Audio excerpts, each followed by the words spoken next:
최근에 이혼한 사례들의 이유를 보면 1위가 이에요. 난 좀 이거는 이기적인 것 같아. 손해를 보기 싫은 사람들의 심리 아닐까요?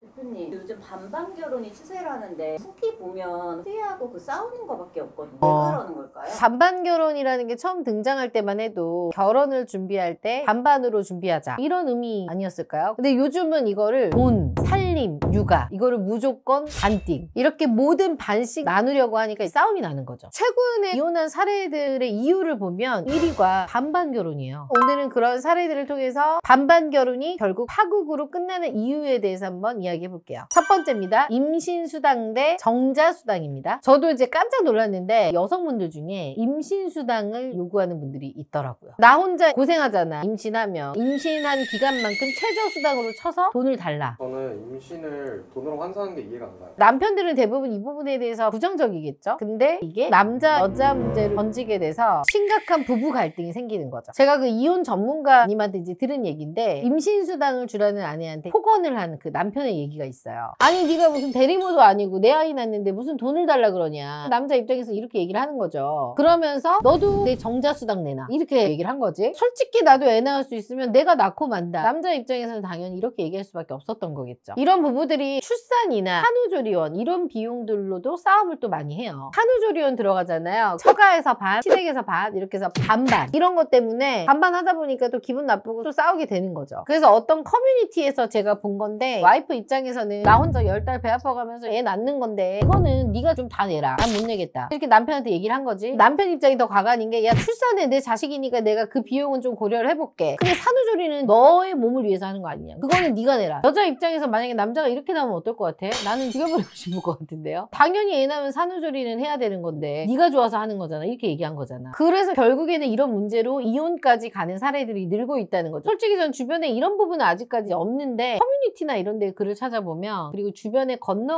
들으면 반반 때문에 싸우는 경우가 특히 많이 있더라고요. 이 남자분도 생각을 좀 바꿔야 되는 게 아이를 남자가 낳을 수 있다고 해서 낳을 수 있나요? 못 낳잖아. 그러니까 임신과 출산은 남자 여자가 할 수 있는 분야가 다른 건데 이걸 반씩 나눈다는 생각부터가 잘못된 거라고 생각해요. 예전에 아파트를 하나 구매를 하러 갔는데 판매하시는 분이 그런 얘기를 하더라고요. 신혼부부가 얼마 전에 왔다 갔는데 남자가 이 집이 너무 마음에 든 거야. 너 혼수하여 해오려고 했잖아. 그거 하지 말고 그 돈 반반 나눠서 이 집을 구매하자. 그렇게 얘기를 했는데 계약서를 쓰던 도중에 여자가 뛰쳐나가더래요.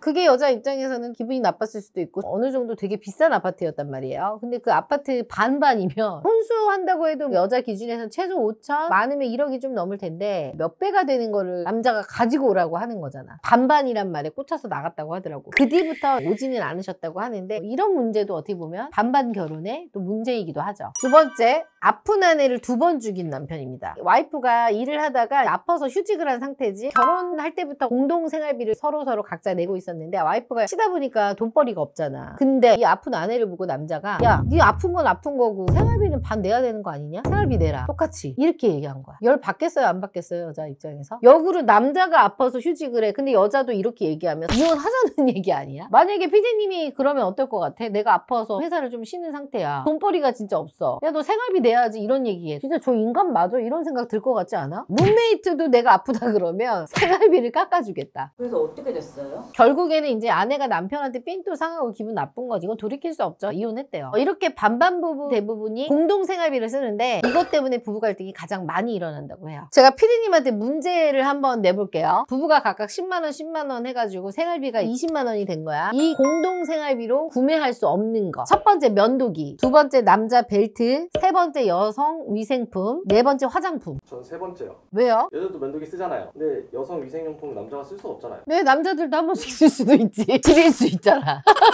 반반 결혼한 사람들 입장에서는 이거 진짜 다 살 수 없어. 각각 남자 여자 다 나눠져 있는 용품들이기 때문에 야, 내 거 화장품은 왜 생활비로 사는 거야? 이렇게 얘기를 하겠죠. 그럼 네 면도기는 네가 쓰는 건데 그럼 그건 네 돈으로 써야지. 상대방에서는 또 그렇게 얘기할 수 있잖아. 이렇게 반반 부부들은 공동으로 쓰는 돈이 개인적으로 쓰게 되잖아. 그럼 이거 못 참고 이제 엄청나게 싸우게 된다는 거죠. 그래서 저는 아예 그냥 그런 것들을 포기하고 이제 제가 내고 주기적으로 이제 하는 거죠. 그러니까 한 하물며 친정 갈 때 주유비 가지고도 싸운대. 야 니네 집 가는데 내가 주유비 내야 돼? 이렇게. 그리고 이런 것도 있대. 남편이 친정엄마 식사 대접할 때 나는 이만큼 먹었으니까 난 이만큼만 낼 테니까 나머진 다 네가 내. 니네 엄마 사준 거잖아. 그거 너무 심한 거 아니에요? 각자 부담한 돈으로 생활비를 쓰더라도 가족이잖아, 두 사람은. 내 돈, 네 돈 구분 짓는 것도 좋지만 상황에 따라서 서로 양보하고 해줄 필요가 있는데 너무 이렇게 각박하게 굴면 사랑의 감정이 난 일도 없다고 생각해. 사랑하면 주는 게 아깝나? 이렇게 사소한 것까지 반반 따지고 들면 파국으로 갈 수밖에 없는 건 당연한 겁니다. 세 번째입니다. 시아버지 병문안에 대한 대가입니다. 며느리가 아버지가 아프시니까 한 5시간 정도 체중도 들고 병문안을 가서 일을 한 거죠. 같은 여자 입장에서 좀 짜증날 수는 있어. 힘드니까. 근데 이제 이거를 남편한테 야 나도 지금 니네 아빠 때문에 5시간 동안 이렇게 했으니까 너도